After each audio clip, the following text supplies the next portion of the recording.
창세기의 질문과 함께하는 오늘의 묵상입니다. 오늘의 질문입니다.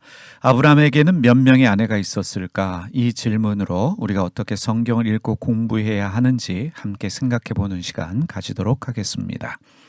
아브라함의 아내 사라는 오랫동안 아이를 낳지 못했습니다. 그래서 여종 하갈을 아브라함의 후처로 주어서 이스마엘을 낳았습니다. 사라도 하나님의 도우심으로 나이 90세에 이삭을 낳았습니다. 그런데 아브라함에게는 사라 하갈 외에 또 한 명의 아내가 있었습니다. 창세기 25장 1절의 말씀입니다. 세 번역으로 읽겠습니다.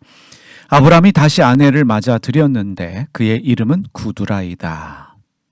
아브라함이요, 구두라라는 이름을 가진 여자를 아내로 맞이합니다. 여기서 질문해 보겠습니다. 구두라는 누구일까요? 유대 랍비 문헌은 구두라는 하갈의 또 다른 이름이며 아브라함은 사라 죽음 이후에 하갈을 아내로 맞이했다라고 주장하고 있습니다. 하지만 근거 없는 추측에 불과합니다. 구두라가 어떤 여자인지는 정확하게 알 수는 없습니다. 질문은 또 있습니다. 아브라함은 구두라를 언제 아내로 맞이했을까 하는 질문입니다. 아브라함이 구두라를 아내로 맞이한 일이 사라의 죽음과 이삭의 결혼 이후인 창세기 25장에 기록되어 있기 때문에 우리는 사라의 죽음 이후에 아브라함이 구두라를 아내로 맞이했다라는 것으로 이해하고 있습니다. 그런데 NIV 한영 해설 성경 각주는 다르게 설명하고 있습니다. 읽어보겠습니다. 창세기의 이야기 순서에 의하면 아브라함이 구두라를 맞아들인 것은 이삭의 결혼 이후인 것처럼 보인다. 그러나 역대상 1장 32절에서 구두라는 첩으로 묘사되어 있다. 그리고 6절의 서자들은 정확하게 번역하면 첩들의 아들들이 된다. 이 말은 아브라함이 하갈 외에 첩을 더 두었음을 의미한다. 이상의 내용을 종합한다면 구두라는 아브라함의 첩에 불과함을 알 수 있다. 그러므로 이 일은 사라의 생존 시에 있었던 것이 분명하다. 사라의 죽음 이후에 구두라를 아내로 맞이했다면 구두라는 첩이 아닌 아내로 기록되어야 합니다. 그런데 NIV 한영 해설 성경 각주에서 말하고 있는 것처럼 역대상 1장 32절은 구두라를 첩으로 표현하고 있습니다. 역대상 1장 32절 세 번역으로 읽어보겠습니다. 아브라함의 첩 구두라가 낳은 아들은 시므란과 욕산과 무단과 미디안과 이스박과 수아이다. 욕산의 아들은 스바와 드단이다. 아브라함이 구두라를 사라 생전에 첩으로 맞이했다고 주장하는 이유는 또 있습니다. 만약에 아브라함이 사라의 죽음 이후에 아들 이삭 결혼 이후에 재혼했다면 아브라함의 나이는 적어도 140세 이상입니다. 아브라함은 175세에 죽었습니다. 그래서 어떤 사람들은 이렇게 나이든 노인이 6명의 아들을 낳는 것이 가능한가라고 하는 의문을 가집니다. 물론 전능하신 하나님의 능력으로 불가능한 일은 없습니다. 하지만 명확한 답은 없습니다. 학자들의 의견도 분분합니다. 질문은 또 있습니다. 창세기 25장 6절 말씀 세 번역으로 읽겠습니다.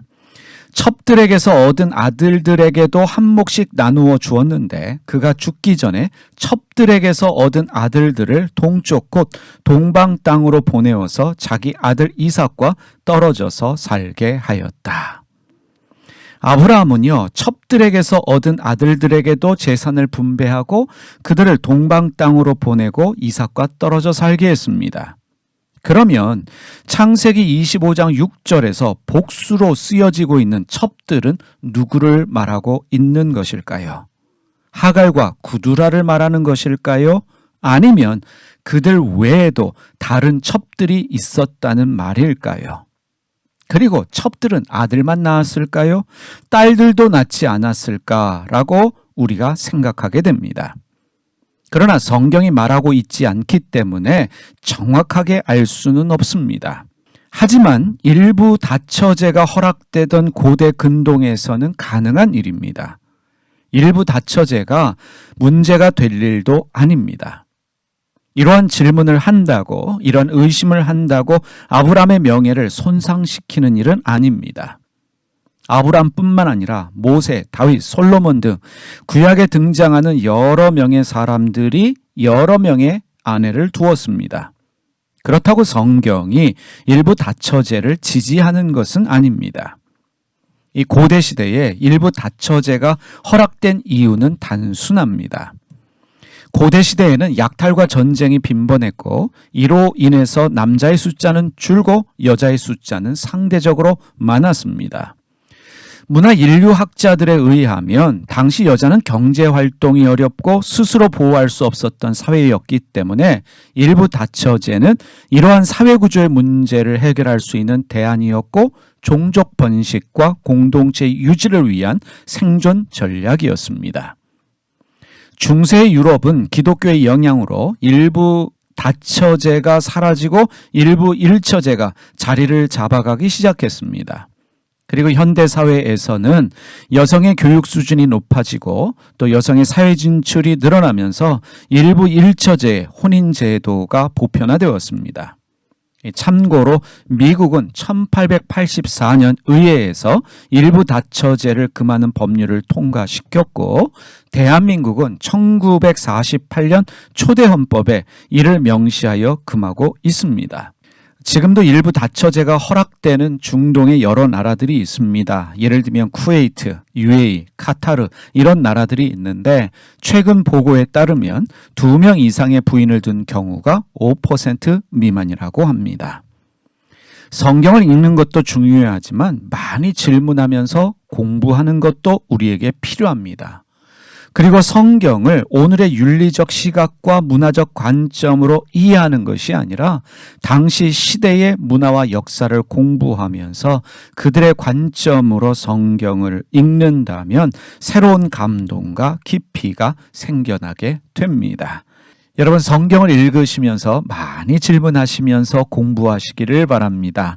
그럴 때 하나님이 더하여 주시는 깊은 깨달음이 우리 가운데 있게 될 줄 믿습니다. 기도하겠습니다. 살아계신 하나님 아버지, 아브라함에게 몇 명의 아내가 있었을까 이런 질문하면서 우리가 어떻게 성경을 읽고 공부해야 될지를 생각해 보았습니다. 성경을 읽을 때에 하나님 질문하는 태도 가지게 하여 주시고 무엇보다 공부하면서 하나님이 성경을 통해서 저희에게 말씀하시고자 하시는 그 의도를 깨달아 알 수 있는 하나님의 사람들이 다 되게 하여 주시옵소서. 우리에게 지혜를 더하여 주시고 무엇보다도 성경을 통해 하나님의 깊은 뜻을 깨달을 수 있는 저희 모두가 되게 하여 주시옵소서. 예수님의 이름으로 기도드립니다. 아멘.